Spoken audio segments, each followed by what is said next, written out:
একটি যাত্রীবাহী বিমান, আর সেটি পাহারা দিয়ে নিয়ে যাচ্ছে দুটো যুদ্ধ বিমান।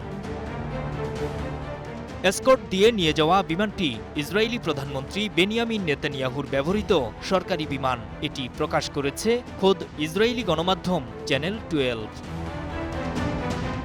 কিন্তু ইরানে হামলার পর এই খবর চাঞ্চল্য সৃষ্টি করেছে। তাহলে কি লাপাত্তা হলেন ইহুদিবাদী এই নেতা? গণমাধ্যমটি বলছে নেতানিয়াহু তেল আবিব ছেড়ে গ্রিসে চলে গেছেন।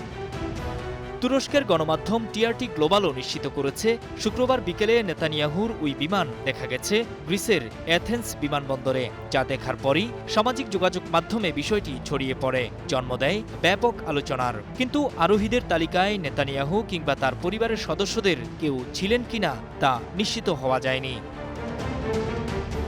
হামলা পাল্টা হামলায় কাঁপছে ইরান ও ইসরায়েল। এমন পরিস্থিতিতেও ইরানের সর্বোচ্চ নেতা আয়াতুল্লাহ আলী খামেনি সহ প্রত্যেকেই নিজ মাতৃভূমিতে অবস্থান করছেন।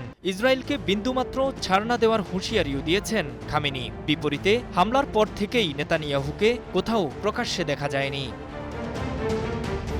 হামলা থেকে বাঁচতে বাংকারে আশ্রয় নেওয়াতে অভ্যস্ত ইসরায়েলিরা। ইরানের আক্রমণের বেলাতেও তাই ঘটেছে। রাজধানী তেল আবিব সহ বিভিন্ন শহরে বাজছে সাইরেন।